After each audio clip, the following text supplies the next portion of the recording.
വനംവകുപ്പിന്റെ അനൗൺസ്മെന്റ് വാഹനമൊക്കെ പോകുന്നത് നമ്മൾ കേൾക്കുന്നുണ്ട്. വനംവകുപ്പിനോട് പൂർണ്ണമായും സഹകരിക്കണമെന്ന് ആവശ്യപ്പെടുകയാണ് പ്രദേശവാസികളോടൊക്കെയും. അവിടെ നിന്ന് നീങ്ങിപ്പോകണം. ഈ ദൗത്യത്തിന്റെ ഭാഗമായി അവർ മുന്നോട്ട് തന്നെ പോവുകയാണ്. ആ തേയിലത്തോട്ടത്തിനപ്പുറത്തേക്കുള്ള കുന്നിലേക്കാണ് കടുവ ഓടിപ്പോകുന്നതായി കണ്ടത്.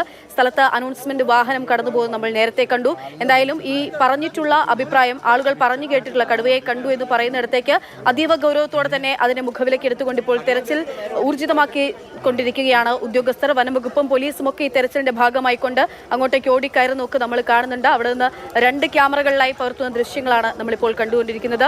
ഒന്ന്, നമുക്ക് അവിടേക്ക് കൂടുതൽ ആളുകൾ എത്തുന്നു. അതേ സമയത്ത് തന്നെ അവിടെ നിന്ന് ആളുകളോട് പിരിഞ്ഞു പോകാൻ വേണ്ടി ആവശ്യപ്പെടുകയാണ്. പ്രത്യേകിച്ച് കടുവയെ പിടികൂടാൻ സ്ഥലത്ത് നിരോധനാജ്ഞ ഉൾപ്പെടെ നിലനിൽക്കുന്ന ഒരു സ്ഥലം കൂടിയാണ്. ഇംതിയാസ് ഉണ്ട് വിവരങ്ങൾ നൽകാനായിട്ട്. ഇംതിയാസ്, ഇപ്പോൾ കുന്നിലേക്ക് അങ്ങോട്ടേക്ക് ഓടിപ്പോയി എന്നാണ് മനസ്സിലാകുന്നത്. എങ്ങോട്ട് ഉദ്യോഗസ്ഥർ എവിടം വരെ എത്തിയിട്ടുണ്ട്? എന്തെങ്കിലും കാൽപ്പാടുകളോ മറ്റോ കാണാൻ സാധിച്ചിട്ടുണ്ടോ? ഈ പറഞ്ഞ കാര്യം അത് ശരിയാണെന്ന് സാധൂകരിക്കുന്ന തരത്തിൽ എന്തെങ്കിലും വിവരങ്ങൾ അല്ലെങ്കിൽ അത് ബോധ്യപ്പെട്ടുകൊണ്ട് തന്നെയാണോ ഇപ്പോൾ ഉദ്യോഗസ്ഥർ ഈ തെരച്ചിൽ നടത്തുന്നത്? ഈ വിവരം അറിയിച്ചതിന്റെ അടിസ്ഥാനത്തിൽ തന്നെയാണ് ഈ തേയിലത്തോട്ടത്തിലേക്ക് ഇറങ്ങി ഈ കടുവയെ കണ്ടു എന്ന് പറയുന്ന ഭാഗത്തേക്ക് ഉദ്യോഗസ്ഥർ ഇപ്പോൾ പോയിരിക്കുന്നത്. അതായത് നമ്മൾ നേരത്തെ ദൃശ്യങ്ങളിൽ കണ്ട പോലെ ഈ തേയിലത്തോട്ടം കഴിഞ്ഞ് കുറച്ച് മുന്നോട്ട് കയറിയിട്ട് ഒരു കുന്നിൻ മുകളിലാണ് ഈ കണ്ടു എന്ന് പറയുന്ന ഭാഗമുള്ളത്. ഒരു വീടുണ്ട് അവിടെ. ആ വീടിന്റെ പരിസരത്തോടു കൂടി കടുവ ഓടിപ്പോയി എന്നുള്ളതാണ് അദ്ദേഹം പറഞ്ഞൊരു കാര്യം. അതിന്റെ അടിസ്ഥാനത്തിലാണ് വനംവകുപ്പ് ഉദ്യോഗസ്ഥരും പോലീസും ഒക്കെ അവിടെ എത്തി ഒരു പരിശോധന നടത്തിയിരിക്കുന്നത്. തേയിലത്തോട്ടത്തിലേക്ക് ഇറങ്ങിയ മുഴുവൻ ജനങ്ങളെയും മാധ്യമപ്രവർത്തകരെയും എല്ലാം സുരക്ഷയുടെ ഭാഗമായിട്ട് ഇപ്പോൾ പോലീസ് അവിടെ നിന്നും മാറ്റിയിട്ടുണ്ട്. എല്ലാവരും ഇപ്പോൾ കേന്ദ്രീകരിച്ചിരിക്കുന്നത് ഈ ബേസ് ക്യാമ്പ് ഓഫീസിന്റെ പരിസരത്താണ്. അവിടെയാണ് ഇപ്പോൾ എല്ലാവരും തന്നെ ഉള്ളത്. കാരണം അവിടെ നിൽക്കുന്ന അത്ര സുരക്ഷയുള്ള കാര്യമല്ല. കാരണം കടുവ ഏതു ഭാഗത്തേക്കാണ് ഓടിപ്പോയത്, ഏത് രൂപത്തിലാണ് സഞ്ചരിച്ചത് എന്നുള്ള കാര്യത്തിലൊന്നും ഒരു വ്യക്തതയുമില്ല. അതിന്റെ ഭാഗമായി തന്നെ കടുവ ഓടിപ്പോയിട്ടുണ്ടെങ്കിൽ, കടുവയെ കണ്ടിട്ടുണ്ടെങ്കിൽ അതിനെ എത്രയും പിടികൂടുക എന്നുള്ളതിന്റെ ഭാഗമായി തന്നെ ഡ്രോൺ ക്യാമറകളടക്കം ഉയർത്തിക്കൊണ്ട് ഉള്ള ഒരു പരിശോധനയാണ് നടത്തുന്നത്. അങ്ങനെ പരിശോധിക്കുന്ന സമയത്ത് ഒരു പൂർണ്ണമായ ചിത്രം, ആ ഭൂപ്രകൃതിയുടെ ഒരു പൂർണ്ണമായ ചിത്രം തെളിഞ്ഞു കഴിഞ്ഞാൽ ഒരു പക്ഷേ കടുവ സഞ്ചരിക്കുന്നുണ്ടെങ്കിൽ അതിൽ നിന്ന് നമുക്ക് കൃത്യമായി മനസ്സിലാക്കാൻ ഒരു പക്ഷേ ഇവർക്ക് സാധിക്കും. അങ്ങനെയെങ്കിൽ അരുൺ സക്കറിയയും ടീമും ഒക്കെ ഇവിടെ ഉണ്ട്. ഒരു പക്ഷേ സാഹചര്യം അങ്ങനെയാണെങ്കിൽ, ഒരു പക്ഷേ മയക്കുവെടി വെച്ച് വീഴ്ത്തുക എന്ന സാഹചര്യമാണെങ്കിൽ ഒരു പക്ഷേ ആ രൂപത്തിൽ തന്നെയായിരിക്കും കാര്യങ്ങൾ മുന്നോട്ട് കൊണ്ടുപോവുക, മയക്കുവെടി വെക്കുക എന്നുള്ള ഒരു നടപടിയിലേക്കൊക്കെ ഒരു പക്ഷേ കടക്കാനും സാധ്യതയുണ്ട്. ഈ കടുവയെ കണ്ടു എന്ന് പറയുന്നതിന്റെ ഒരു 300 മീറ്റർ മാറി പഞ്ചാരക്കൊല്ലിയിലെ ഒരു ഈ ബേസ് ക്യാമ്പ് ഓഫീസിന്റെ പിറകെ വശത്തായിട്ടാണ് രാധയെ കടുവ ആക്രമിച്ചു കൊലപ്പെടുത്തിയത്.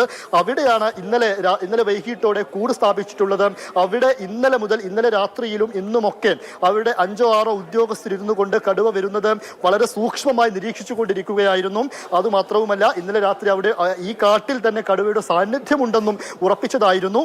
അത് ഇന്ന് രാവിലെ തന്നെ ഉദ്യോഗസ്ഥരെല്ലാം വ്യക്തമാക്കുകയും ചെയ്തു. പക്ഷേ ഇന്ന് ഉച്ചയോടെ നമ്മൾ DFO അടക്കമുള്ളവരോട് സംസാരിക്കുന്ന സമയത്ത് പറഞ്ഞിരുന്നത് റഡാർ പരിധിയിൽ ഒരു പക്ഷേ കടുവയെ കാണുന്നില്ല എന്നുള്ള രൂപത്തിൽ ഒരു ചെറിയ സൂചന അവർ ഔദ്യോഗികമായിട്ടല്ലെങ്കിലും വ്യക്തമാക്കിയിരുന്നു. എന്നാൽ ഇപ്പോൾ ഇതാ ഒരു 6 മണി സമയമാകുമ്പോൾ നമ്മൾ 6 മണി സമയത്ത് എന്ന് പറയുന്ന അരുൺ സക്കറിയും ടീമും അവിടെ പരിശോധന നടത്തുന്നുണ്ട്. ADM അടക്കമുള്ളവർ ഇവിടെ എത്തി ജനപ്രതിനിധികളുമായിട്ട്, ഈ സമരക്കാരുടെ പ്രതിനിധികളുമായിട്ട് ചർച്ച നടത്തുന്ന ഒരു ഘട്ടത്തിലേക്ക് കാര്യങ്ങൾ പോവുകയാണ്. ഈ പ്രതിഷേധക്കാരെ അനുനയിപ്പിച്ച് കാര്യങ്ങൾ ബോധ്യപ്പെടുത്തുക എന്നൊരു സാഹചര്യം ഒക്കെ നിലനിൽക്കുന്നുണ്ട്. ആ സമയത്താണ് ഒരു 6 മണി സമയത്ത് ഇത്തരത്തിൽ ഈ തേയിലത്തോട്ടത്തിന് ഒരു ഭാഗത്തായിട്ട് 300 മീറ്റർ മാറിക്കൊണ്ട് കടുവയെ കണ്ടു എന്നൊരു വിവരം ഒരാൾ പറയുന്നത്. കുട്ടികളാണ് ആദ്യം പറയുന്നത്. കുട്ടികൾ പറഞ്ഞതിന് ശേഷം തന്നെ മാതൃഭൂമി ന്യൂസിലൂടെ തന്നെ അത് കൃത്യമായിട്ട് ഒരു മുതിർന്ന ഒരാൾ വന്ന് അത് വ്യക്തമാക്കുകയും ചെയ്തു. കാരണം അദ്ദേഹമായിരുന്നു കണ്ടത്.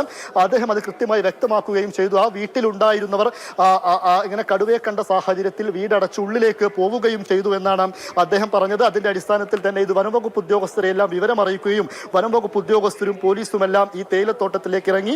അതോടൊപ്പം തന്നെ ജനങ്ങളും അങ്ങോട്ടേക്ക് ഇറങ്ങിയിരുന്നു. കൂടുതൽ ജനങ്ങൾ അങ്ങോട്ടേക്ക് ആ ഭാഗത്തേക്ക് കയറി പോകുന്നത് ഉടനെ തന്നെ പോലീസ് സുരക്ഷയുടെ ഭാഗമായിട്ട് അവിടെ നിയന്ത്രിച്ചു. എല്ലാവരെയും തിരിച്ച് ബേസ് ക്യാമ്പ് പരിസരത്തേക്ക് തന്നെ പറഞ്ഞയക്കുകയും ചെയ്തു.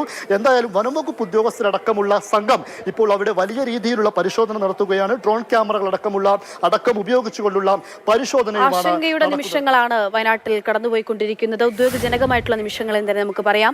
ഒരുപക്ഷെ വൈകുന്നേരം വരെ വലിയ പ്രതിഷേധങ്ങൾക്കൊക്കെ കണ്ടതിനൊടുവിലാണ് 6 മണിക്ക് ശേഷം വീണ്ടും കടുവയെ കണ്ടു എന്ന് അവിടെയുള്ള പഞ്ചാരക്കൊല്ലിയിലെ ആളുകൾ തന്നെ പറയുന്നത്.